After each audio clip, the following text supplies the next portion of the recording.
Hello and welcome to the Silver Screen and Roll podcast. We are here at episode 4 and we have quite a show for you because of the breaking news amongst Lakers land. Yes, it's true. Jody Meeks is alive and he did play last night. No, obviously referring to Mike Brown being fired. I mean, everything has been so rapid in the last 48 hours. It's Saturday morning right now, about 1 o'clock Eastern, so I guess afternoon. And there's still a chance that in the next few hours we'll have to redo this whole podcast. So it's just been a great great stretch here for us. But regardless of that, got a show here for us. And joining me today is going to be Ben R, as usual, from Silver Screen. How you doing? Good. Trying to save all my friends from the East Village from their lack of power and hot water.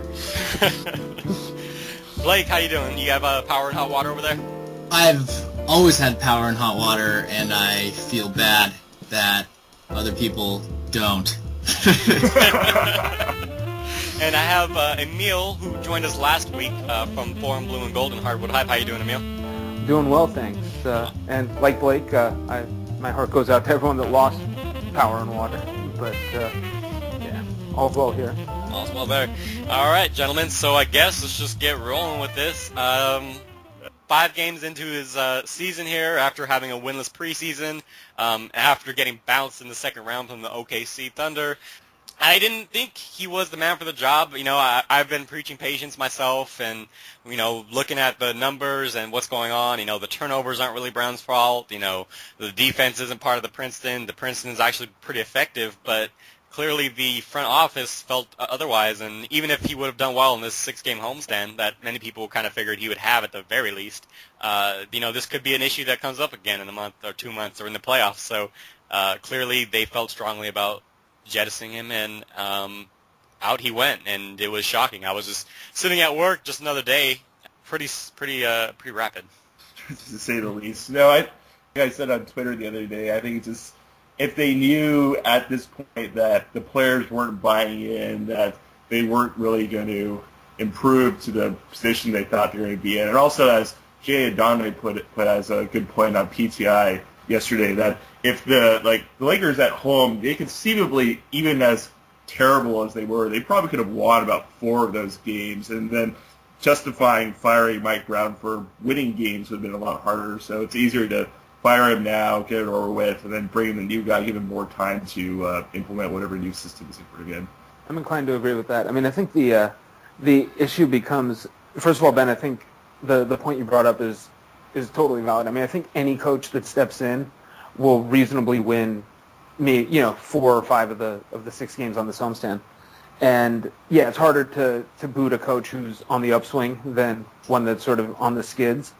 And also, I mean, this team doesn't have a lengthy window. I mean, for everyone saying that this is knee-jerk, that it's only 5 games and whatnot, I mean, this is a team that realistically with, Nash and, Max, I mean, this team in its prime form has maybe a 3-year window.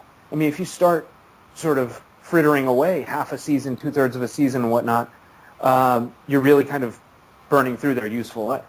I think even, Emile, 3 years might even be generous. Just looking at, I mean, when you were talking about a 38-year-old, a 34-year-old, and a 32-year-old, and then a guy who's coming off major back surgery, not that I'm that concerned about Dwight, but the truth is that the window is there, I suppose, but because of how old these guys are, and because, Nash is, I don't know how hard he got kneed in the leg, but the fact that he's breaking bones in the second game, the window is open, but it can just close at any second because of how kind of fragile these guys are. I do agree with that. I mean, I think that's realistically kind of the thing. I mean, how long does Nash have? I mean, 2 prime years of Nash are fantastic, but you have to actually get the most out of them. Right. Yeah. Right, and like Blake just mentioned, is that he's already out, for weeks at a time, and we're just apparently just getting weekly updates now. He's out these 3 games, these 4 games, and it's a non-displaced fracture, and I was skeptical to begin with that he'd be back in the originally announced 7 games or 7 days. That seemed like a very optimistic view on having a crack in your bone. So, Yeah. especially at his age, it was just kind of strange. But yeah, the window is definitely really tight. And as far as the knee-jerk thing goes, like, it's not just the 5 games. It's also the preseason. It's also training camp, that whatever they saw in that. It's also, last season even when he didn't seem to have the team behind him, he didn't manage his rotations well, and that's he's never managed his rotations and lineups well, and that's a carryover issue that a lot of people are kind of overlooking when they're saying this is a knee-jerk. This is a lot of things piled up, and the Lakers realizing that if they're going to make a move, it's better to do it now than later. And I mentioned it on Twitter last night. I don't think the issue is that the Lakers fast-played this move. I think they slow-played firing him. I think they should have done it in the offseason. Well, the part of this is that I totally agree with everything you're saying, but I think that Mike Brown's calling card, I think I read Mike Bresnahan write this morning, but this team, or Zach Lowe actually, this team's calling card was supposed to be defense, and they haven't played any defense since the first half of last season. And if they're not defending and the offense is kind of looking sloppy and it's everybody's kind of discombobulated, if this team's not defending, then why do you have Mike Brown in the first place is the question, which is totally valid. I mean, this is not a knee-jerk reaction. I think the front office had big concerns going into July, but there were so many things going against them. There's no training camp, no practices, shortened season, the veto, everything put together. If not for all those things, if this was over a normal 82-game season, he would have been gone, I think. And so to say this is a knee-jerk, I think the front office had real concerns, but kind of wanted to give him the benefit of the doubt. But if you look at that first exhibition game versus Wednesday night's game, I think the team has looked the same, if not worse. And you can't have that. Or you can't have 6 weeks of zero progress basketball. It's just not feasible. Like, you just can't do that. Yeah, exactly. And even going back to last year, like, you never really got a sense that the team was kind of buying in to what he was saying. It's even with all the proclamations that they were going to run the Princeton this year, as Blake said, just you never saw them really getting ingratiated into the sets. You never really, especially even when Nash was in the game, just like he never really achieved that balance between him running the pick and roll and him running basic Princeton sets. And like, even if he had the freedom to choose, like, it's also on Brown to help him manage that transition, and he never really did that well. Oh, right, definitely. Exactly. And Nash looked absolutely miserable running those sets. I mean, he was running them, don't get me wrong, and I think it was, when you look back at it, it's almost like, it feels like civil disobedience. Like, all right, you want me to run these sets, I'm just going to run them to the ground and hate every minute of it. And it was just crazy that he never really ever seemed to break into just a pick and roll, get out on the floor and play make mindset. It was almost like he didn't even care to. So I don't know how much of that's on the coach. It'd be very interesting to hear every player's unfiltered thoughts on what was going on. I would just love to know what's going on, and how, like, I can't imagine the front office would bless moving out Mike Brown like this so quickly without having some type of nod from the players, right? Yeah, I just think that the moment you saw them sleepwalking through the Utah game, like, it's and then, like, the moment he's fired, they go out and perform for Bernie Bickerstaff, of all people. But I think even more so than the system issues, which we think, like, could have ultimately resolved itself, and you had a good enough taskmaster, like, because heck, we all wanted Rick Alleman, and Rick Alleman would have run the Princeton. So I think it's wrong to say that the system was wrong, it's that the wrong guy was there to sell everyone on the system. And obviously, most people think that Rick Alleman could have sold everyone on the system, and he probably could. I don't really Rick Alleman because yesterday, as soon as Brown got fired, I was ready to start doing my part to, just break Byron Scott out of his contract and drag him to L.A. And he runs the Princeton too. And, Yep. I don't care about the Princeton. Just Mike Brown did so little to, I think part of the problem is that, especially with a team like the Lakers, but I guess in general, the objective of every team going into every season, we say championship or bust or whatnot, but in a more general sense, every team's objective going into a season is to sort of exceed or outperform expectations. And, none of that ever happened with Mike Brown. At no point during the last season plus did I look at the Lakers and just say, like, wow, these guys are so much better than I thought they would be. Like, he's really dragging more out of these guys than I thought they had. That's a really, really good point. It's a really good point. Yeah. Well, also going on what Emile said, also when we hired him, we thought he was a guy who could extract every last ounce from limited defensive guys on defense. Like, we thought that he could construct a system where even guys who were nominally bad or terrible could look good, and then he goes out and trots Antoine Jameson at the 3 and expects him to perform well on defense. So, yeah, I think, as we said earlier, just having if he's not living up to his billing as a defensive coach, there's no real reason to have him on. Yep. Yeah, so definitely. As far as him actually getting fired, though, we could pick out flaws all day. I guess let's just start at the top. I think the one thing that almost everybody will acknowledge, aside from the motivational things and the defense not performing, is his management of lineups and rotations has been poor from the beginning of his era with the Lakers, and even his issue that was echoed back in Cleveland. You kind of just mentioned it, is why would you run Jameson at the 3? He had literally 1-to-1 substitutes at every position. You have Blake at the 1, you have Meeks at the 2, Ebanks at the 3, Jameson at the 4, and Hill at the 5. And if you want to get cute with it, you can move Hill down to the 4, every now and then, you can move Jameson down to the 3. But Jameson at the 3 should have only been in limited matchups, not as a, this is what we do type of deal. And in that same aspect, he also throws out Jody Meeks, which didn't make a lot of sense because he arguably is the second best flat-out shooter on the team as far as being around the arc.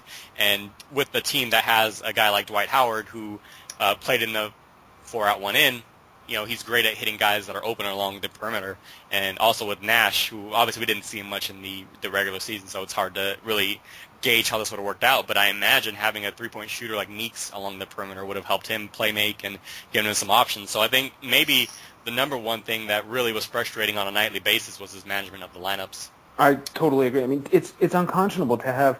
Jody Meeks isn't, he might not be Anthony Morrow, Kyle Korver, sort of that complete, knockdown three-point shooter, but he's a good three-point shooter. And for this team, with Kobe penetrating and looking to kick, and Dwight Howard and, Nash, and to have a guy that isn't a capable three-point shooter and just bury him on the bench is kind of unconscionable to me. Yeah, it's just...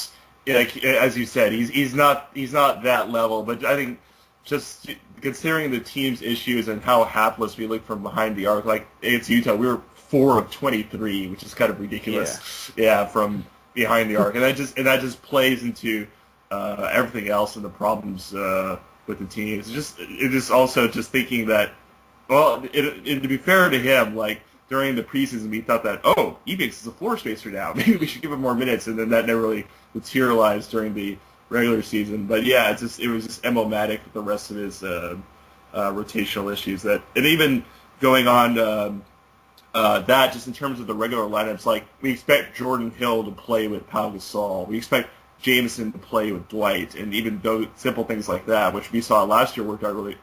Things with Hill and Pau, that never really materialized either. So just in almost universally, pretty much nearly everything he did is rotations, from running the starters too much, not running the right bench guys with the starters. It was all against our expectations, and pretty much, as we saw, uniformly wrong. Even if you have those, even if you run guys against what their expectations are, it goes back to everything we just talked about, the fact that he just wasn't able to sell anybody on anything. Not that, I don't think Jameson's particularly equipped to play the 3 at this point, especially. Just defensively, he was getting destroyed. Mm-hmm. And then, Artest at the 2. Oh. I suppose in some world those things could work out for a short amount of time, but nobody just really seemed invested in playing out of their type, which just goes back to the guy couldn't sell anybody on anything, which is really peculiar to me because everybody talks about what a hardworking, extremely genial guy he is, and he looks like he has a kind face, and for some reason I don't know what about him couldn't, this is something for the locker room, this is something that we might never know, but I don't know how a guy like that couldn't sell a team. I guess maybe he couldn't explain it right, or I mean, we'll never really know, but it's surprising to me. Yeah, I agree. I don't like. Again, you hear it kind of universal, like you said. Mike Brown's one of the most prepared coaches. He's constantly looking into film. He's constantly, working on a game plan. He's constantly doing something. And Mitch Kupchak said that, kind of almost lit up when he was talking about Mike Brown and saying that he's one of the most prepared coaches he's ever, had to work with. So I don't know necessarily why there was such a disconnect, but it was definitely there. And that's unfortunate. I don't think Mike Brown's a bad guy at all. He seemed like a pretty good guy. His ideas weren't necessarily wrong. I guess let me just throw this out there. If he had a different team, let's say a team that had a bigger window, do you think the Princeton and what he was trying to accomplish there could have worked out? See, now I had a conversation with someone just around the neighborhood yesterday and it was after Brown got fired, and we were talking about how sort of coaching fits also, and because his whole thing was to launch into, and he clearly is not a Laker fan, he launched into sort of vilifying the players and the max guys, and they have too much power and all this, and I guess part of the problem is that you sort of Mike Brown, in a vacuum, is a good basketball coach. He's not incompetent. He's, by all accounts, he's a very good man and an intelligent basketball man. But when you've got sort of, I don't think he sort of approached this team with the urgency of the ticking clock that clearly exists. Kobe's coming up on 2 decades in the league. Nash is almost 40. You can't sort of do this. It's got to be as kind of turnkey a solution as possible. And I think with a younger team, I think Mike Brown probably has success. I just think originally he was the top candidate for the Golden State job. And I think that was, going on what Emile said, that was a team I think in the long term he could have sold himself on because they wanted a defensive coach. I think he's the kind of guy that probably could have done a good job to change the culture there from what they've traditionally been as a run and gun team. And right now, if he was there and Bogut was his defensive centerpiece and healthy, although that might never happen, I think he could have done fairly well. Certainly better than what Mark Jackson has done, but it's just I don't think this was ever the right fit. They hired a young guy who has to sell people in a system when they needed to hire an old guy who just implements things and it works. I think part of it is that also, I think partially he wanted to be a guy that kind of treated everybody, held everybody accountable, or maybe wanted to be a little bit more even-handed, but I don't know if he necessarily catered enough to his stars or really understood how to speak to them. And I think that it's good if you have a young team. I think that's really useful. But I think if you have this older team full of stars and full of guys that are, have been in commercials and traveled the world and played on Olympic teams and so forth, I just don't think that you can do that. And it's a really nice notion, but for this team, I just never felt that he was ever really equipped to handle the pressures. It's a lot of pressure to have LeBron on your team and to play in the finals and to have a team that everybody expects to get to the finals and win a championship. But at the same time, it's like this is a different type of team that you're not just expected to win the title. You're expected to win the title with style. And that's totally unfair, but that's, it's coaching the Yankees, it's coaching the Cowboys, it's so forth and so forth. That's just part of it. It's like there's a certain style to doing it, and it's really unfortunate because I agree he's a really good basketball coach, or can be a really good basketball coach, but it's not for this team. I wanted to believe that he could do this, but it's pretty apparent to me he wasn't ever really equipped. And I think from our conversations and a lot of the stuff we've kind of gone over, I think we all wanted him to succeed, and we all saw that it could happen. So we preached, again, I think I said this earlier, we preached a lot of patience. We broke it down. We described how it could work, why it could work, what's going to happen in a month, 2 months. But a lot of crow eating lately for me on this one. So that's it for Mike Brown. I guess final thoughts, though, before you catch a break here. Was it the right move to fire Mike Brown right now?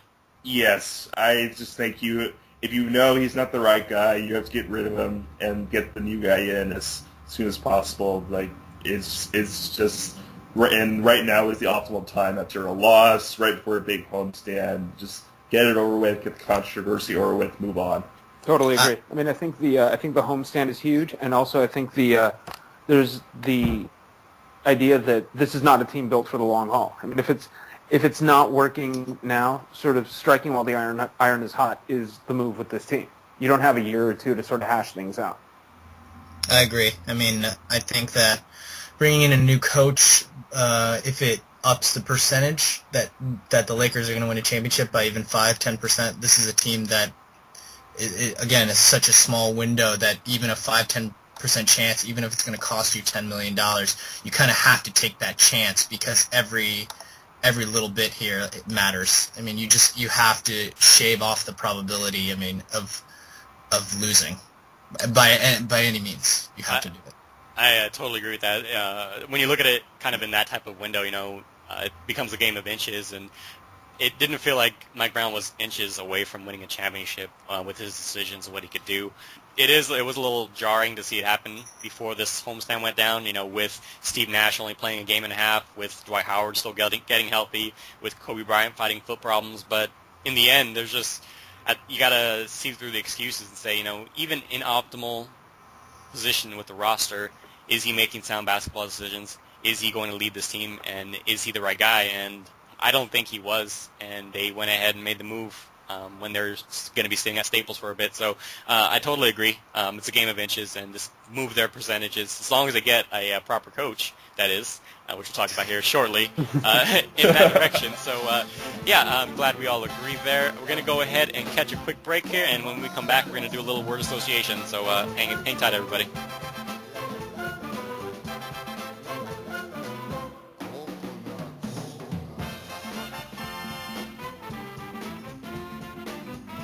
And we are back to go over a little of a word association game here. I got a kind of handful of words and really names I'm going to throw out there, and our crew here, we're going to, whatever pops into mind, whoever says it first, we're going to bounce it around and see what we come up with, what we have to say about these peoples. So let's go ahead and fire this one up. First name on my list here, Jim Buss. Pride. Because I think that's what he's going to have to swallow through this whole process. Brown was his guy, and to have to go back and have to go to Phil and essentially prostrate himself before him and ask him to come back is essentially it's a repudiation of essentially what he was trying to do these past 2 years. And it's going back to the old system that won titles. It's a sign that whatever he was trying to do was not successful. And even though we've given his proper kudos for bringing Nash on and helping to organize the Howard trade, Mike Brown made his biggest mistake, and then he has to be held accountable with it. That's what he's been doing right now. Now I think go ahead. Sorry, Emile. I would even say responsible, because according to everything I've read, he was one of the people just saying, I guess this is what has to happen. And in fact, Mitch Kupchak was the one saying, well, I think we should give him more time. So I'm surprised, but impressed with Jim Buss's accountability. I guess that's the word, accountability, and just being the first one to say, yeah, this is not happening, which surprised me, which is great. That's a really good point. I mean, the word I was going to throw out is sort of evolving or evolution, because, up until sort of this summer, I would crucify Jim Buss at every turn. I mean, I regularly just referred to him as Joe Bluth, and, just kind of, I really was not a fan of his. But the one thing that I thought was going to be his biggest sort of Achilles heel, he seems to be combating quite well, is he doesn't sort of dig his heels in on his mistakes and sort of double down and make them worse. I used to think that he would never trade Andrew Bynum, hell or high water, because Andrew was his guy. He traded Andrew Bynum for Dwight Howard. He's growing into this role. I mean, and the thing is, there wasn't this level of kind of scrutiny and mayhem surrounding the Lakers and this level of coverage in the early 80s when Jerry Buss took over. And, I mean, I think the reality is that Jim Buss is not going to be an abject disaster as Lakers, owner or president or whatever he is. And, I mean, if anything, he's sort of picking up through experience on the job.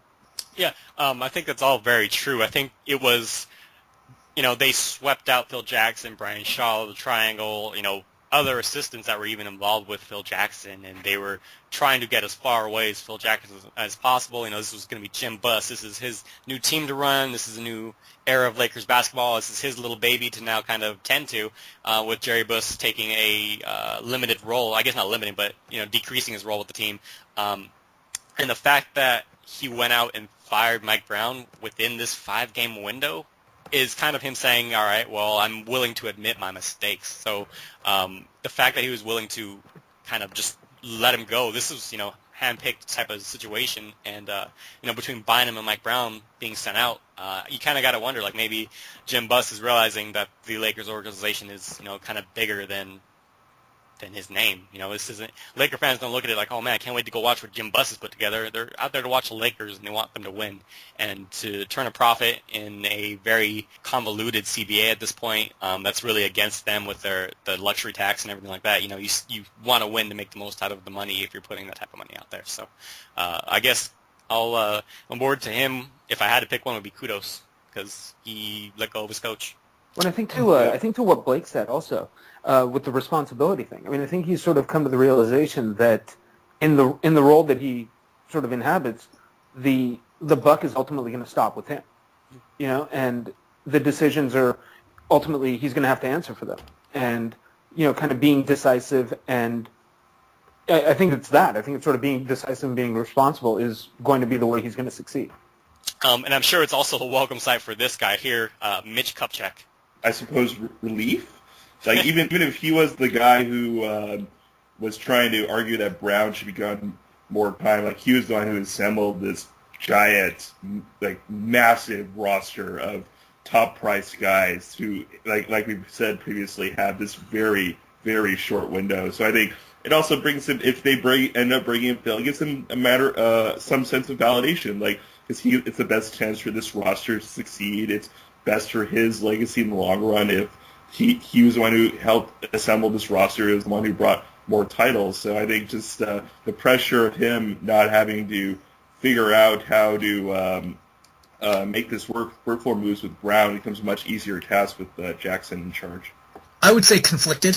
I think that I just got the indications from the way that Mitch was talking and then hearing kind of insider stories is that I think that he kind of felt that this could have worked. And as a basketball player himself, I feel like he wanted to give Brown more of a shake and to see how it bears out. And especially, being a GM and being with the team for so long, he's a guy that believes in development and continuity. And I just think that everything that I've read and everything that I've seen kind of indicates to me that he really did believe that this could work, but the demands of the market and the window of this team, I think it kind of leaves him conflicted. I think he knows that he's done the right thing, and that they had to do it, especially with the media and the demands of the fan base and the season ticket holders and so forth, and Mike Brown getting roundly booed at every single turn and every time his name came up. But I'd say he probably feels pretty conflicted about it. Yeah, I mean, the one thing that I would say about Mitch is I think to put it into one word, I think at this moment I would say disappointed, not kind of in the macro sense, but I do agree that I think Mitch did believe that this could work, and I think he had sort of worked with Mike Brown and really did sort of see that it could work. But I also think that he kind of came to the disappointing conclusion that this might not work. I think he had to I think he lost some of that belief, and he has to kind of, I guess sort of grudgingly, get on board with this decision that he might not like, but knows is the right way to go. I feel like in a way that Mitch is kind of Mitch is kind of representative of how a lot of us on Silver Screen feel. I know that Drew and I have been some of his most ardent supporters, and I think that as this happened yesterday, after got over the original shock, I think the more I thought about it, and because I really thought this, I do believe that this still could have worked, but I think that much like Mitch, I've kind of like acquiesced to the thought that this really might not have worked out. Like there's a solid chance this wouldn't have worked out. So I kind of, I feel like a lot of us kind of feel like, how Mitch has kind of come around to this realization, which is unfortunate. I'm going to go back with what Ben said, and I think the best word for me was relief. And relief that he knows that he may have felt conflicted about letting Mike Brown go. He may have felt that it would all pan out together and it would smooth out over a 2 month period and we start to see progress. But I think the relief is there that he knows he's going to have a coach who, at the very least, will know how to manage superstars and kind of get the most out of them. He's seen Phil Jackson up close and personal, obviously, and I think it's going to be a relief knowing that he did all of this work and all the calls he's made and all of the ups and downs he's gone through over these last 2 years as GM to try to piece together the Lakers after getting swept by Dallas. I think that it's a relief knowing that he has a steady hand to lead his team that he's helped put together with Jim Buss. So Mitch Kupchak may be conflicted. He probably didn't want to let Mike Brown go. I mean, watching his interview, he seemed pretty down on it as far as letting Mike Brown go. He mentioned that he's a really good guy and a family man, and he's a hard worker. So these are all things you want in a coach, and as somebody that you have in your organization who has any type of say. But in the end, it wasn't working out, and it's a relief to move on to a different direction and not have to deal with these exhausting questions about Mike Brown and the Princeton and how it's working out. So it's a new page to turn, and we'll see where the coaching goes, and that's coming up soon here. I don't want to get too far into that. So I guess 2 more names now. Kobe Bryant. What do you think a word to describe Kobe Bryant right now is? For Kobe, I would say relief. Now, partly because, for all the, and I do believe all the sort of the positives and the accolades that are thrown out about Mike Brown, but I think the one overarching legacy of his time in Cleveland was the sort of the inability to facilitate the best possible results for a mega superstar. And that might have been fine when LeBron was 23, 24, because as we clearly see, LeBron had plenty of time to go become a generational talent. I think Kobe, whether he'll admit it publicly or not, here's the clock ticking a little bit. And, Mike Brown couldn't get the most out of, sort of the squad that he put around LeBron James. And I don't think Kobe has 2-3 years to waste on that. And I think he was sort of acutely aware. Yeah, it has to be the relief again, or Frank, hallelujah, that Phil's coming back. So I think just to hear him gush about Phil last night, he was going all out. So I think just like I don't think it's wrong to think that he attributes a lot of his success to Phil. What he's learned, like he was kept on mentioning like the intricacies of what Phil teaches, his tutelage. So I just think that additional comfort level for Kobe, he's like head over heels for this move. I think I actually found it funny that he actually thought that he had to give a soft to poor Mike D'Antoni. He said like he'd be okay too, but yeah, hire Phil. With Kobe, I think you make an interesting point. This isn't really word association related, but I don't have a word besides what you guys have already said, so I'm just going to throw this out there. Do you think being away from Phil Jackson and being with Mike Brown over this last year and some odd time, looking at his window kind of diminishing and seeing that he has Dwight Howard, made him really want, like, do you think he's been longing for Phil to come back for a stretch of time now?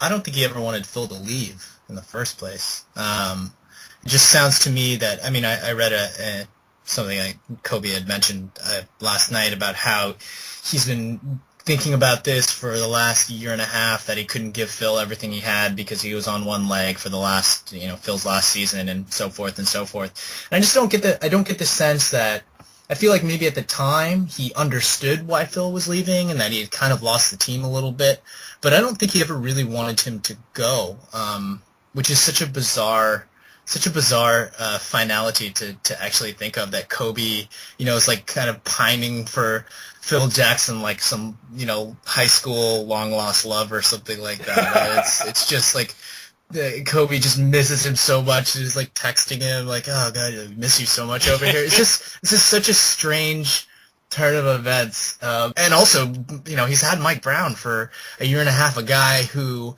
is just the polar opposite of Phil in every way. It's overly emotive in some ways, and that's very, smiley and gives cute sound bites and things like that. I mean, it's in every single way possible. It's just the opposite of Phil Jackson. Well, Yeah, also just okay. So yeah, sorry. Yes, but just that he had to say that, like, he actually regretted not being able to give his full 100% for Phil. Like, when has Kobe regretted anything for anyone? Just hearing, like I said, hearing him last night, it's so hard to imagine them going any other direction. Like, basically the entire team besides Nash wants them to hire Phil and not D'Antoni. And speaking of Nash, I guess that's a good name to throw out here in this little exercise. Steve Nash, if you had one word to throw out, relate to him right now, what would that be? I don't even know what he's got to be thinking right now. Conflicted? I think just, like, he has to be the guy who's pining the most for D'Antoni, but he has to see that everyone else wants Phil for obvious reasons. But then it's just, it's a repeat with Brown, and then, like, he has to buy into another system that doesn't use him in an optimal fashion. So that will be the biggest test for Phil. It's like he knows that Phil's this guy who's the best of all time, this great motivator of men, but he has to juxtapose that against that fact that he knows quite well from playing against this offense so much that it's not something that he can fit into seamlessly, and it'll be a tough transition. I think he's probably just out and out disappointed. I don't even know if he's conflicted about it. I think maybe in a way he could be kind of happy Phil's coming. Obviously because he's a winning coach, but also because, I don't know how much longer he can kind of bring the ball down and run an offense and be very physical and aggressive and things like that. Especially, his body it's been breaking down for years, but the crazy scientists in Phoenix have kind of stemmed or stalled his aging a little bit. So maybe he's happy that this system will kind of take a little pressure off of him physically. But I think he's just got to be out and out disappointed. I mean, I think if D'Antoni's coming, he's just those are the best years of his career are playing under Mike D'Antoni, and the best years of his career probably ever will be playing under Mike D'Antoni. So I think he's just going to be just straight up disappointed. I would go with maybe indifferent at this point, because I think he's just so, like, jostled. Like, moving from Phoenix to LA was a big deal, and now having to buy in the system with Mike Brown was a big deal, and now potentially having to buy into another system. It's just like, at some point, it's got to be just like, I don't even care anymore. Like, I just want to play basketball, and it is what it is. I do think that if it does end up being Phil Jackson, which is what everything looks like it's pointing towards, which again we'll go into this Phil Jackson character in a little bit. At least he knows he has a coach that this is a bad way to put it. He knows he has a coach who knows what he's doing. And that's in every aspect, rotations, lineups, the mental side of it, how to prepare, and Phil has the hardware behind him. So I think maybe he had a hard time buying into the Brown system. I don't know, but I don't think he'll have such a hard time talking to Phil and figuring things out together. I think. Do you guys think at all that he feels any bit regretful that he's kind of joined this circus? And I mean, I know it's only been 4 games, but you look at the Knicks and they're 4-0, and I mean, I don't want to put that too far out there because it is so early, but I'm not sure. Maybe I know it's very weird to talk about the Lakers as the unstable organization and the Knicks as the model of civility. But, that. I don't know if there's. I just get the sense that I don't really feel like as much as I read about the team and follow the team, I feel like I don't really even have a sense for Steve Nash and, like, kind of who he is and how he deals with the team and how he feels about his teammates. and all this stuff. I don't really have a sense of it yet. So I don't know. Maybe do you guys feel that he's regretting his decision a little bit, or? I don't think so. I mean, I think we're not there yet. I mean, I think in the preseason, sort of, the team wasn't fully together for much of the preseason, and then after that, they were just sort of, feeling each other out, if that even. And then 6 quarters in, Nash gets hurt. I mean, we haven't even really kind of had even the opening chapter of Steve Nash as a Laker. Right. See, I mean, I'm going to go a little bit more positive than I think everyone else, because I would imagine kind of Steve Nash is sort of a really sharp guy. He's an intelligent dude. He's, really cerebral guy, and, especially as it comes, as it pertains to playing basketball. I mean, he understands every sort of nuance and intricacy of the game. And I can't see where Phil Jackson, working with Phil Jackson isn't at least, very intriguing to him. I mean, I feel like it's the sort of thing, and I don't think Phil Jackson is going to be so rigid and so kind of dogmatically married to a triangle system that marginalizes point guard play, as a lot of people are speculating, because, I mean, the thing is, Phil Jackson never had a Steve Nash to marginalize. I mean, he was marginalizing B.J. Armstrong and, John Paxson and, Derek Fisher and Ron Harper and, Jordan Farmar. Like, there was never, like, those are barely replacement-level players, and so he's never had a viable point guard to really work with.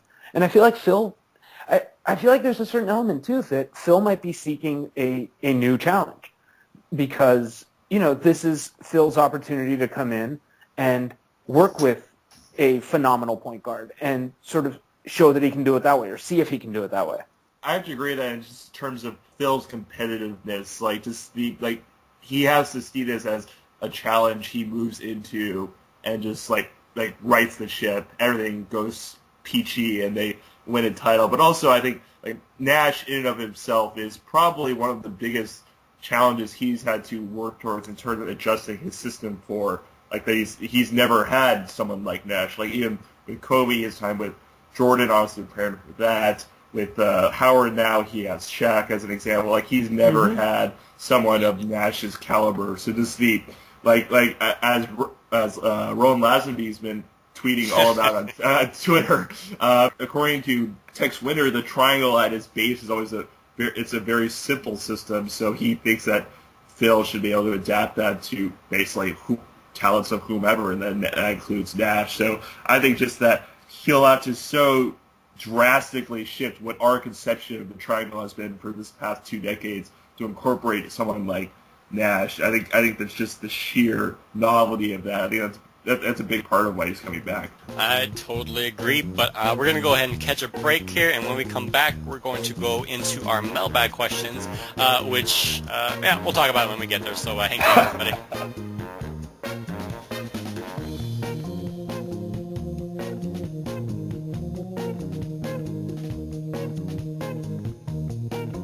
We are back, and we have our mailbag segment, which unfortunately last podcast we didn't get around to. We had a pretty big cast to go over with, a lot of guests from Blue and Gold and Lakers Nation, so time was very limited. We had to cut out stuff even at that point. So, but we're back on the horse with the mailbag, and the only downside this time is I posted up the questions on November 8th, and between then and now, a certain coach that was the majority of our questions kind of got fired. So most of our questions kind of are irrelevant, but I'm going to go ahead and go through them real quick. Who do you guys think would be viable and realistic replacement for Mike Brown? I think we already know where that's going. Yeah, I think we got that answer. Let's see here. If you're Jim Buss and you had to compile a list of replacements, then who would be at the top of your list? I think Phil Jackson would be at the top of that list. Yep.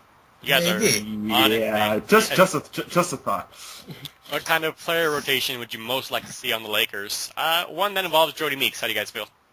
Yeah. Yes. Well, just yeah. One that Brown is not organizing. How about that? Yeah. Yeah. Well, in general, just like it's a matter of optimal pairings. Like just they don't have to specifically be the ones we expect, but just like we went into the season, like I said earlier, we thought that Hill and Powell and Yep. Jameson and Dwight, just things that are sensible, and not playing the starters like 40 minutes every night. Just yeah. Yeah. Yep. So that's from Ravenous. Shout out to Ravenous from our blog over there at Silver Screen and Roll. Has anyone thought about buying Kobe an edible jersey for Christmas? I've not considered that, though he does like to chew on it. Let's see. Here's actually a good one. Defense. There's a lot of focus on offensive ineffectiveness while it's actually operating pretty efficiently. This is changing, but regardless. But the defense is probably the bigger issue. What's the solution? That's from John Casillo. And, go ahead.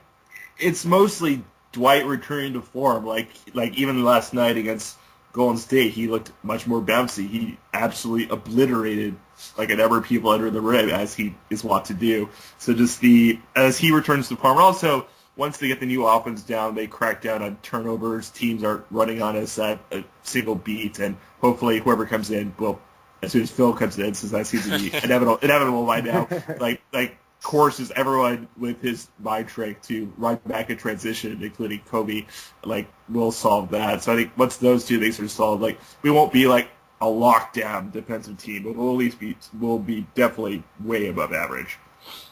I agree with that. I mean, I think the first thing is the idea that the Lakers would be an elite defensive team sort of stems from Dwight Howard anchoring the middle. And, I mean, it's remarkable that he looks as good as he does, as quickly as he does, after back surgery. But he's not, back at full strength. Once that happens, I mean, I think he makes everyone better defensively. And, yeah, I think the other big thing is, too, just sort of a little bit of stability in the offense. I mean, I think when Nash comes back and you've got a point guard that's actually, sort of running the offense and you've got some continuity, it will kind of quell the transition opportunities for the other teams. Right, and I think you make a good point in having Nash running the point. Very simple thing, and I'm just going to use 2 words for it: proper passes. Passes that have zip to them, that aren't just kind of sailing out there, and that are put in the right position. I mean, a lot of these passes are just. That's kind of been the Lakers thing for a long time, is they can't even make proper entry passes at times. So having Nash back will help limit the turnovers, and hopefully, with a new coach and a new system potentially, things will kind of clear up on the turnover end. And that's where the Lakers are the absolute worst in their defensive points per possession, is transition. And that really all it has to do with is just limiting turnovers. And you can obviously argue that they can get back, but when you turn over the ball at the top of the key, it's kind of hard to sprint across the entire court when the other guy's running full speed with the ball. So it's really a matter of just taking care of the orange. So I think that's kind of it for the defense, And I backing up a little bit, what you said about Dwight recovering so quickly, that's something that nobody's even saying. They're just like, oh, he's getting better, he's not 100%. Look how fast he's gotten back on the court already, and how good he looks for the most part. The guy didn't. He's basically a 2010 guy again. Yeah, he didn't do any basketball activities for 6 months. He started doing basketball stuff. It's the 10th day, so he started 3.5 weeks ago. Yeah. The guy basically took. It wasn't his fault necessarily, but he took 6 months off of basketball, and 3.5 weeks later, it was like, oh god, Dwight's not in condition. Well, yeah, obviously he's not in condition. without cursing, that's no S, he's not in shape. And he's still the best center in the game. Yeah. Oh yeah. Well, he's actually the second best in the Western Conference, next to DeAndre Jordan, if you believe Shaquille. Oh god. Oh Jesus. Oh god. Oh my. I think that happened. That was something that was said by a person on television. So everybody tune into TNT. Yeah. Shaquille O'Neal is just oh my god. How is he gainfully employed in that role? Namesake. Yeah. It doesn't matter. He's so bad. I can't even hear him half the time, so. Yeah, you can't really. The best part about him on TNT were those introduction commercials that he did before the season. That's been the highlight of his Turner broadcasting tenure. Yeah. It's going to be really, really fun when we retire his jersey and just God, we'll Dwight just sit in the locker room until it's finished. I'd like to string Shaq along for a little while, kind of like with the Kareem statue thing. Yeah. I'd like to jerk with Shaq a little bit. Well, first of all, Kobe's jersey has to be retired before Shaq's. Oh. Are we just gonna just retire Kobe's jersey in season? Well, no, but the thing is, I know Shaq's jersey is going to be retired, but it just, I don't know. I feel like I've soured so much on Shaq that, I'd like to sort of mess with him a little bit for, 5, 6, 7 years, and then let him. I still think in lieu of Kareem's statue with the unveil, it should just be a statue of Phil or something, just to mess with me even more. But that's really it for the mailbag questions. Like I said, unfortunately, there were some circumstances that came up with Brown being fired that kind of rendered a lot of the input kind of obsolete, considering the time frame. But please be sure to keep an eye out for the mailbag questions. We'll be doing them every podcast, and we would love to get some questions in from our listeners and respond to them. So keep an eye out for it, and we're going to take a quick break, and then we are going to dive right into what everybody wants to talk about and what seems to be inevitable at this point. So we'll be right with you.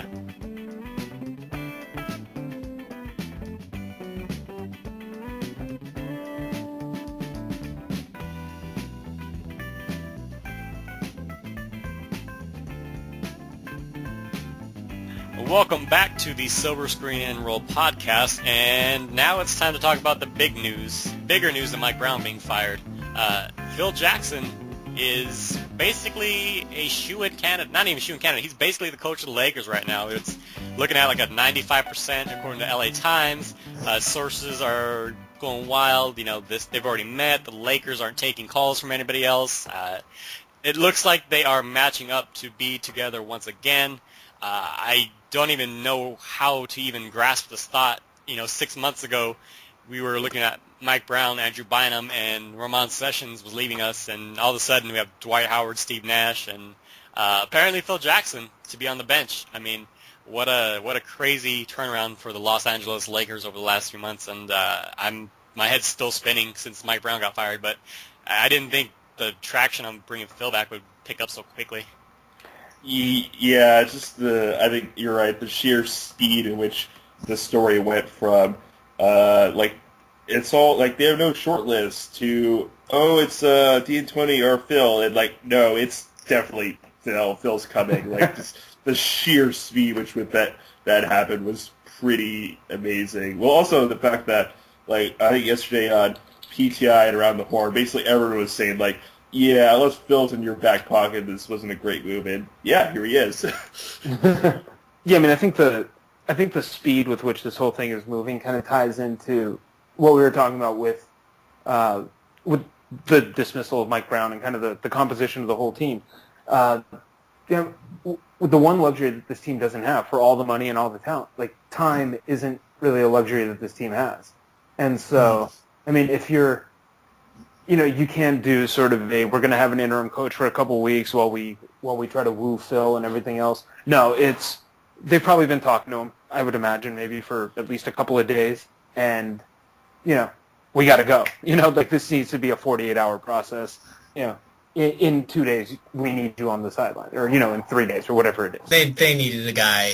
They needed a guy with that type of presence to just walk in the door and basically just everybody to go, ooh, Phil, this guy's here. I guess it's time to get serious. They really needed a guy that everybody was going to kind of, I don't know if this is the right word, maybe to marvel at a little bit, to say, okay, now stuff is getting serious. Now it's time to get serious, as opposed to, this guy knows what he's doing. He's got the respect of the team. That was kind of the key here. And I guess for all the candidates that you kind of have out there, he's the perfect fit of everything that the team needs. Kind of a confident leader, an accomplished guy, somebody that's going to appease the masses.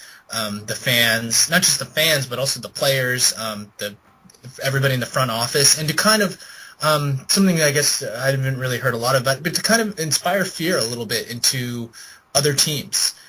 Because, if you talk about Brian Shaw or somebody a little bit less accomplished than Phil, even D'Antoni to a certain respect, a guy that got fired in February, like Phil Jackson, if you're another team and you're looking at a Lakers team coached by the winningest coach ever and the guy with the most titles, you're worried.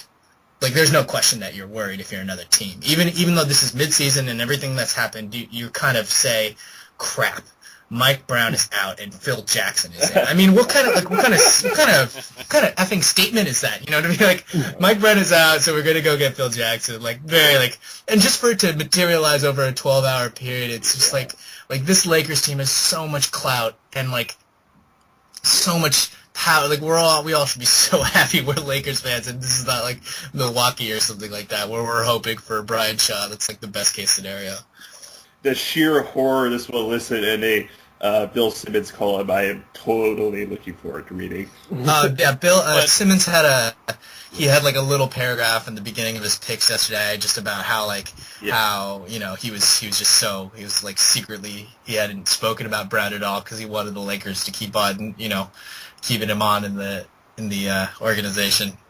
Well, yeah. like we said earlier, it was time to cut their ties. And here we are. And here we are, and it's a big change on the court, but it's not that big of a change when you really think about it, because the Princeton and the Triangle are have a lot of similar functioning parts. So as far as the biggest concern, I guess, with a lot of people have with Phil Jackson coming back is, obviously you want him back to be a guy a leader of men, which Mike Brown didn't appear to be. Somebody who does make sensible basketball decisions, who can instill confidence in the players.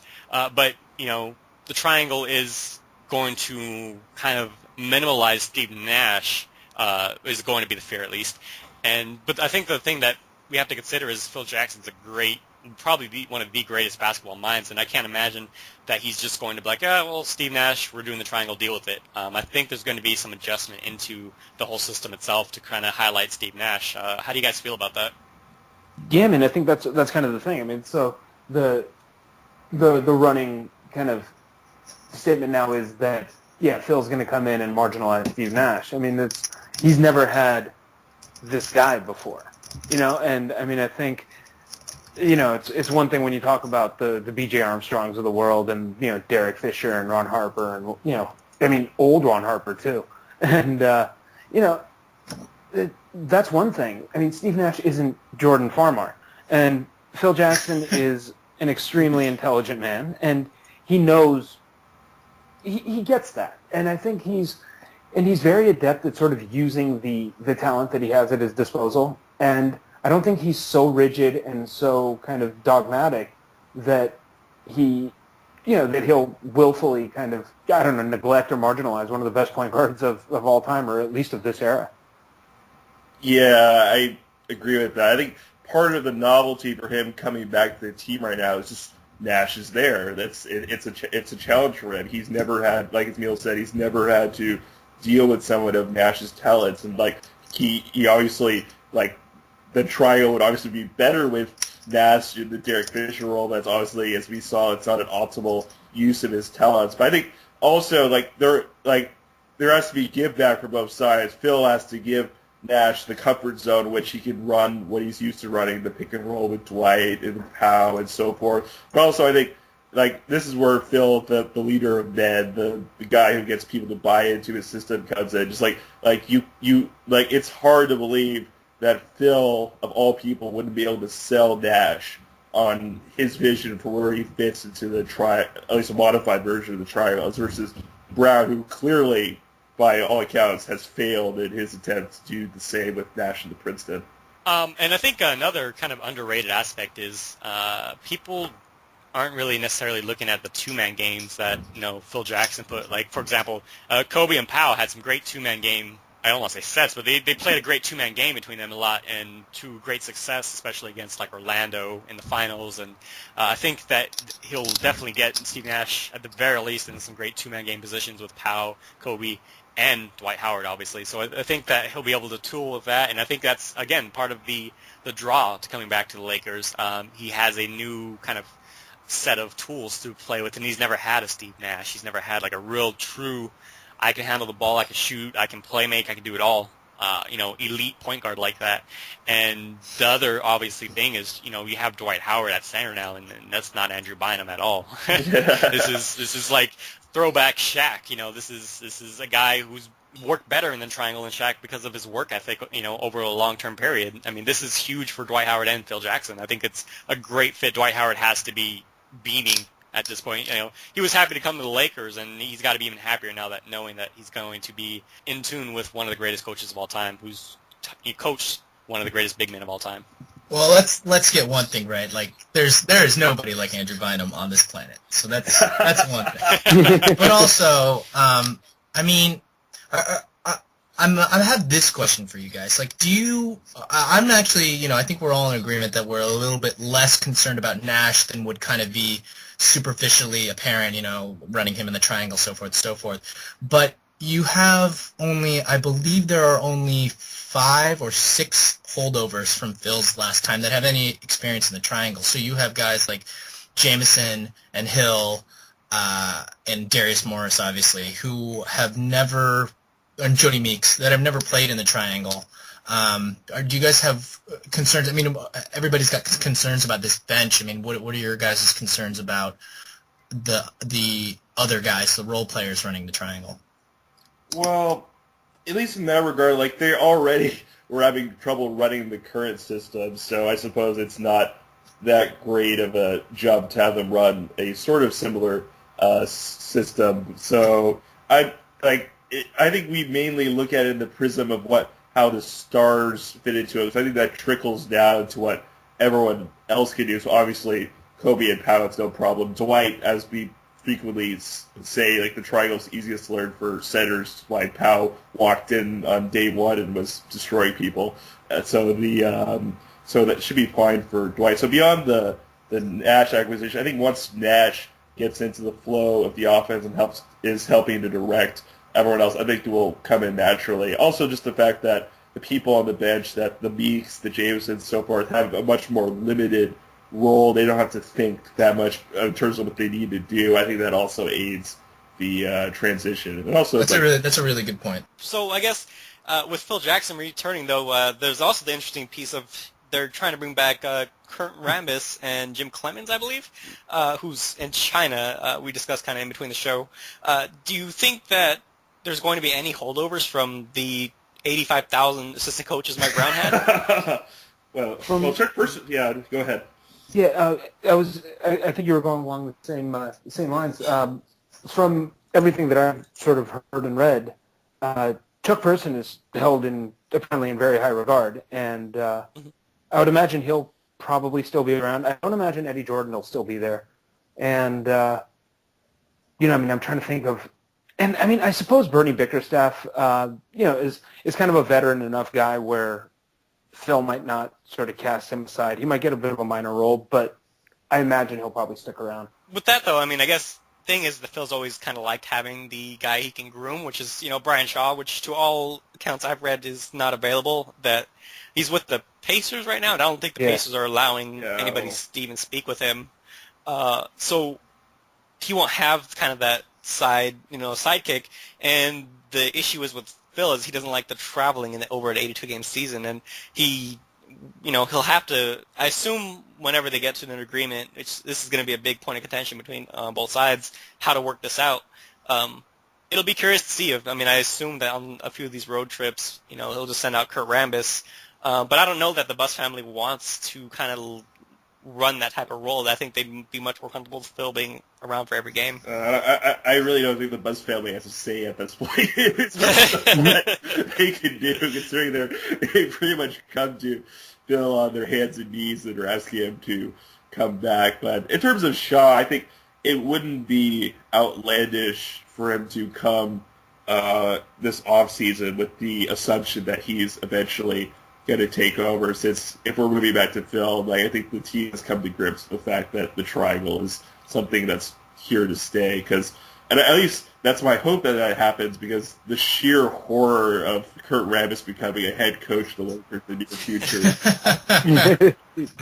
I think part of it is also, I guess Phil would want his old staff, but as we just covered, it's going to be kind of hard to piece them together. Jim Clemens is in the hills of China somewhere, and Brian Shaw is, got a job that they won't let him out of, and Kurt Rambis is doing NBA stuff on ESPN. I'm sure they would let him out, but Frank Hamblin is an older dude who's kind of retired. I mean, I guess he could come out of retirement, but I have no information on if Frank Hamblin wants to get up off his butt and just all of a sudden work that kind of schedule after being retired for a year and a half. So there's a lot of guys. I mean, I think there's going to be a lot of holdovers. I think there kind of has to be, because the way I look at it is pretty much just Rambis is available, and unless there's some major string pulling, I think it's going to be Chuck Person will be there, probably Darvin Ham will be around. A lot of these guys are going to be hanging. Yeah. As far as the defensive side of things, do you see them just being better just from virtue of having a coach who's going to be able to garnish their energy? Oh, yeah. I mean, I think I think on the one hand, there's going to be a spark. I mean, you see it with lesser teams when they have a coaching change anyway. There's sort of that... Like Knicks last year. Yeah, exactly. I mean, there's a spark, and there's sort of a honeymoon period where, guys are... I mean, on the one hand, players take a greater sense of accountability because... your coach just got fired, so you can't blame that guy anymore. It's going to fall a lot more on your doorstep if you continue to screw up. And secondly, I mean, I think Phil has so much cachet, and I think there is a sense of kind of belief that, okay, now that Phil's here, now we're really, as much as we talked about championship or bust, I don't know if it was really sort of truly the belief with Mike Brown there. But Phil Jackson is here to do one thing, and that's win championships. Like Phil Jackson, he wasn't coaching somewhere else. He's not going to move on to another job after this. Phil Jackson has literally come out of retirement to help his team win championships. And that's such a good point. Like, I didn't even think it was possible, but there's even higher expectations for this team now. It's just crazy to think about.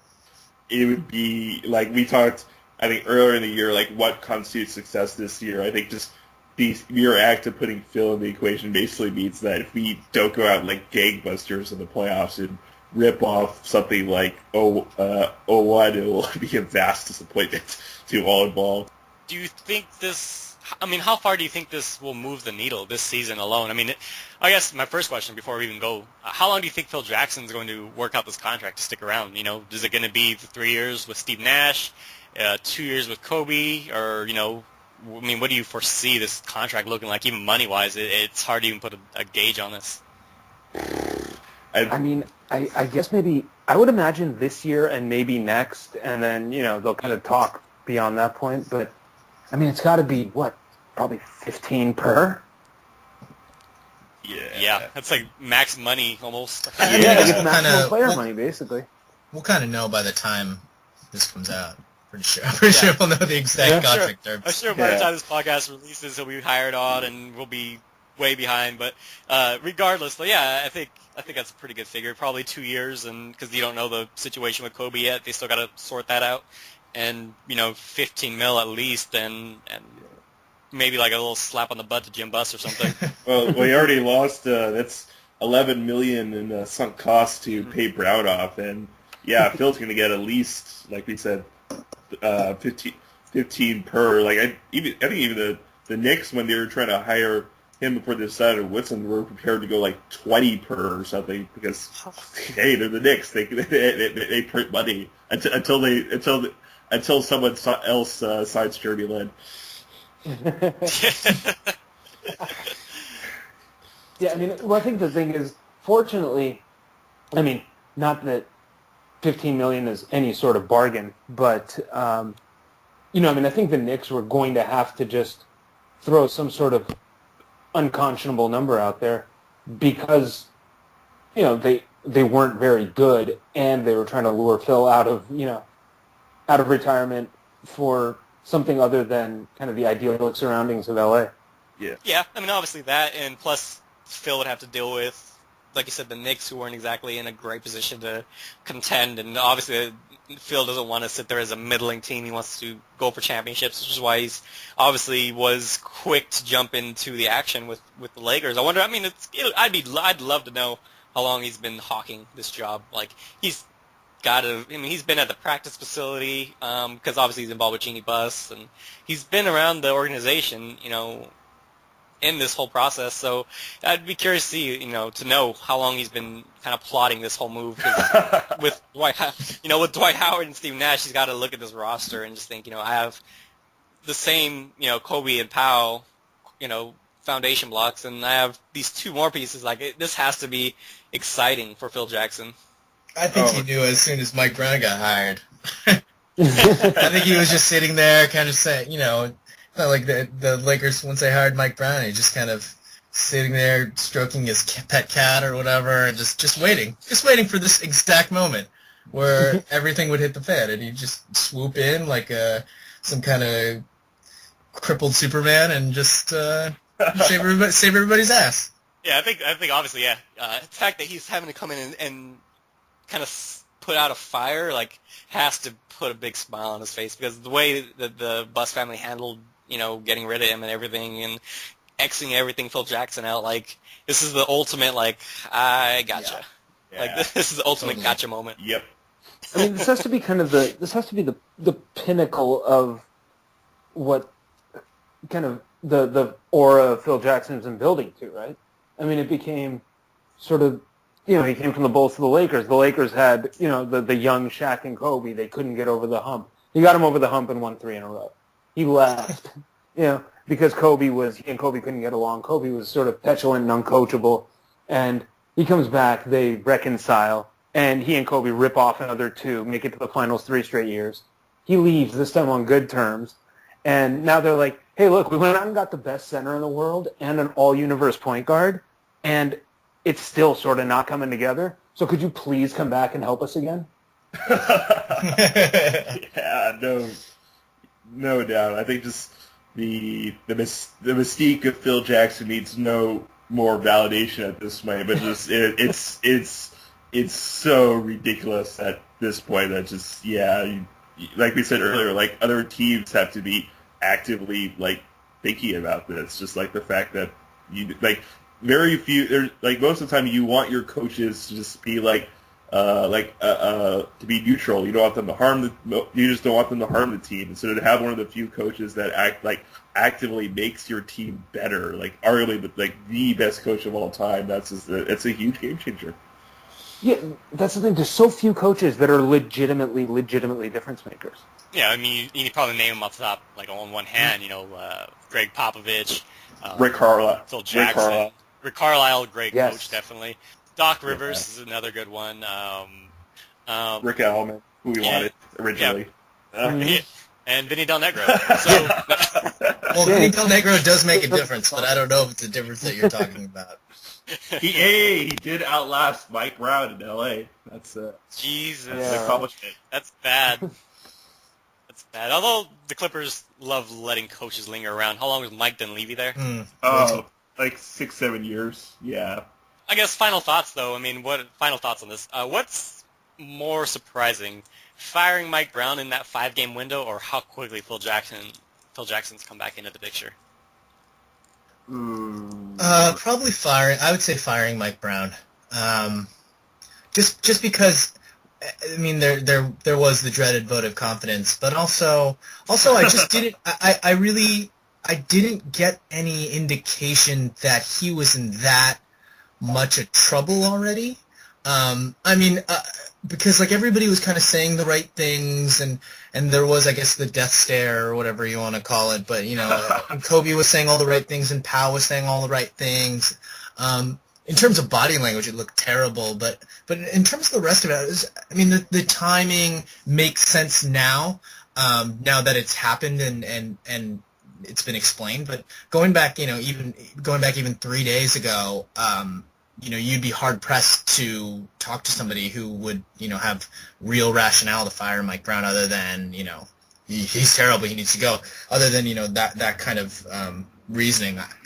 I'm not surprised at all that Phil came back this quickly. The guy, had he been offered the Knicks job last year, I've read that he would have taken it, but they wanted to go with Woodson and maybe he didn't want to, I don't know, maybe there was something else there, but I'm not surprised at all. Actually, no, I'm going to disagree. I think... Hey, man. Come on. I'm going to disagree because I didn't see the Lakers having a ton of success in the regular season. So the fact that Mike Brown got fired shows the kind of what I already figured is that there's a sense of urgency in the front office to make the best of it. Honest to God, I never would have thought that Phil Jackson would consider coming back with the health issues and how everything went down. And, Steve Nash wasn't exactly an ideal fit. Obviously, they have faith that he'll fix that or he'll figure something out like that. I thought Phil Jackson was done. I figured he didn't want to be a part of this circus. And, it's just kind of crazy to me that he's already back into the picture this quickly and likely already probably signing a contract as I'm speaking. So it's just shocking to me. I'm happy about it. Obviously, I'm really excited to have a coach that I will at least steady the ship, which is an understatement, obviously. I don't know what to expect with this team. I don't want to go too hard into it. But if Phil Jackson was the coach, let's just say they fired Mike Brown in the offseason. If Phil Jackson was the coach going into the season, my 54 wins probably would have been ticked up to about 62. So to me, this is a huge change. Wow. Really? You know what? I'm inclined to agree with that. I mean, I think I'm not. Well, I mean, look, I already picked them to win at least 60 before the season, so I'm got my fingers crossed for Phil's work. But I think I'm not surprised that Mike Brown was kind of given the boot. It's look, it didn't work last year. It's not like this team wasn't a legitimate contender last year, and sort of the flat start that they got off to. I'm not surprised that Mike Brown's gone. I wouldn't have been surprised if Phil Jackson's name was floated around, but the fact that it's sort of been instantaneous, Mike Brown's gone, 12 hours later, 24 hours later, Phil Jackson is, apparently they're working on something with him. I'm surprised at how quickly that whole part of it came together. I'm still perplexed by the Brown firing. I thought he at least had till the end of the month to kind of right the ship. Even though, like right now, as Blake said, in the benefit of hindsight, we could say that that was probably the right call. But just it was just you thought that even if management didn't like him, they'd at least give him the opportunity to say you're doing badly, but you have to do better. Because that's basically what even before we know that the vote of confidence was the vote of death, apparently, that at least nominally that he had to improve. But yeah, even with the speed that the Phil thing has happened, clearly, now that we know that the Lakers apparently, the moment that Brown was fired, they homed in on Hill and on Phil and just offered him a ton of money and just yeah, you're right. So that going on as quickly as it is right now, I suppose, isn't that surprising. Although, yeah, it could happen in 5 minutes. And Jim Buss has had quite a turnaround here. I think he's definitely gained some confidence from the fans with what's happened under him. Obviously Mitch had a lot to do with it, but Jim Buss is still the overseeing figure. And in that time where Jim Buss has kind of taken over the reins from Jerry, you got Dwight Howard, Steve Nash, and the Mike Brown hiring may have been a debacle, but there might not have been a absolute greater option. You can argue at this point, Rick Adelman or something like that, but we really don't know right now. It could have been the same story for all intents and purposes. So he hired Mike Brown and then swallowed his pride enough to fire Mike Brown, and now is on the trail to hire Phil Jackson. So Dwight, Steve Nash, and Phil. I mean, that's quite a haul for Jim Buss and Mitch. It's a haul for anybody. Yeah, that would have been a haul for Branch Rickey. That's a haul. Yeah, pretty much. Any closing thoughts or anything you guys want to throw out there? Just how most of this will be irrelevant in 2 minutes, but I guess it shows you just essentially with I think part of what this has all been related to is Jerry Buss's health issues. Like wants to win with this current core right now, but just it just like the different standards for the Lakers are just illustrated like in full right now. Like no other team, I think, like even New York would can a coach this quickly into the season. No other team would have expectations that are so outsized that this would all seem fairly justifiable in hindsight. So it's another part of the life in Lakerland, and this has all happened over the past couple months. So yay! I was actually just gonna, kind of to that point. I mean, I think the whole thing, the last 24 hours are kind of a microcosm of what it is to be the Lakers and to be a Laker fan now. It's, I mean, it is the Yankees of the NBA. I mean, money is absolutely, no obstacle to anything. Kind of glamour and sort of attractiveness as far as, an attractive position of, city and organization and everything, not a problem. I mean, it's really become just the Lakers are such an immense kind of, I can't even really find a word for it. It's the ridiculousness of what Lakerland is now. Like, in kind of a good way, good and bad, but, I mean, I think it's fantastic if you're a Laker fan, but I mean, in terms of exactly what you two guys are saying, it's not so much that all of this happened, which is insane in itself, and how quickly everything has come together, but also that us, the Lakers 1%ers that just pay so much attention to this team and follow every beat of every writer, we're all just sitting here like nodding as if like, yep, no, this he just had to fire Mike Brown, and we're all completely certain that this was the right move and this wasn't an overreaction and all this. Any other team would just their fan base would just freak out if this happened, but we're all just sitting here like with our arms crossed, like nodding, like, well, yeah, I guess 1-4. This guy had to get out of here. I know that's a simplistic look at it, but I think that's also just such an amazing part is that we're all very, very like on board with this and defending that this was a knee-jerk reaction and things like that. I think that's a really incredible part of this as well. What's incredible, the level of sort of blind faith that the organization has managed to cultivate in the fan base over decades. Oh yeah. That like we're on board. Definitely. It seems crazy. It is crazy, but it's all good. Like, we've done this before. We're on board. We're in. Yeah. That's a great point. That is really. Yeah. I wonder. Like, I guess that's part of the reason why people don't necessarily agree with a lot of points of views of, I guess, the Lakers 1%ers, is that they don't have that same type of, that culture where it's just like, all right, well, this is what it is, and we're used to this, and we have faith in our front office. It'll work out. It's the Lakers. Things always work out, and that's kind of like the Bynum thing. Like, we all kind of figured Dwight was coming. It was just like, yeah, we're just nodding along and biding our time. Yeah, we're cool with Bynum until we get Dwight. It's all good.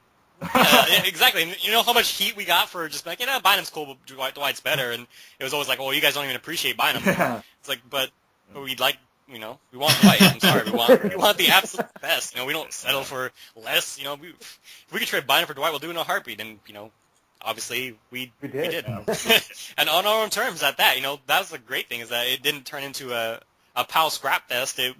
We did it basically 1-to-1 for Bynum. Oh God! Anybody that's not a Lakers fan that just listens to this podcast is just gonna throw up all over themselves. I was just gonna say, is that the most loathsome 3 minutes of audio? No, I love it. I want that to be my ringtone. That's so. It's like all my friends that aren't Lakers fans just they all call me arrogant Lakers fan. Because that's what it is. It's like you just sit here and you're like, no, I don't want one scoop. I'll have two. And you will like it. You will give it to me for a cheaper price. And also you churn it yourself. It's just the ludicrous. We just talked about this off the air, but just the craziness of the situation that we're looking at.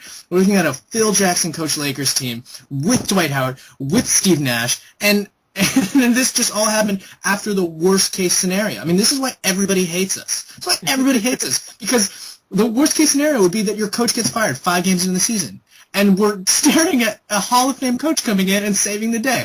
People hate us, and they're justified, and I love it. I couldn't love it more.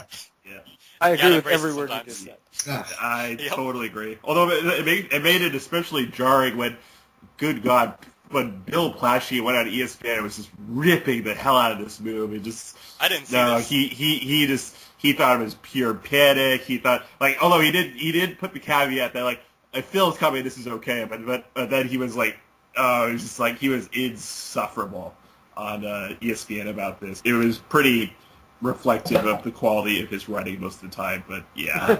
All right. Well, I think that'll do it for our episode 4 with Silver Screen and Roll. I want to thank Ben, Blake, who you can find on our Silver Screen and Roll. Make sure you're keeping up with their work. They do a lot of great writing, and they're on Twitter and they're everywhere. And appreciate their work with the podcast. And Emile coming in from Forum Blue and Gold and Hardwood Hype. Make sure you follow him over on Twitter and also keep up with his writing. He does a lot of outside of just the Lakers stuff. He just follows the NBA and sports in general. He's a madman on Twitter. And I'll have all of our contact information in the expanded information. And leave us some comments. And again, be wary of the mailbag. We'll have a mailbag for episode 5.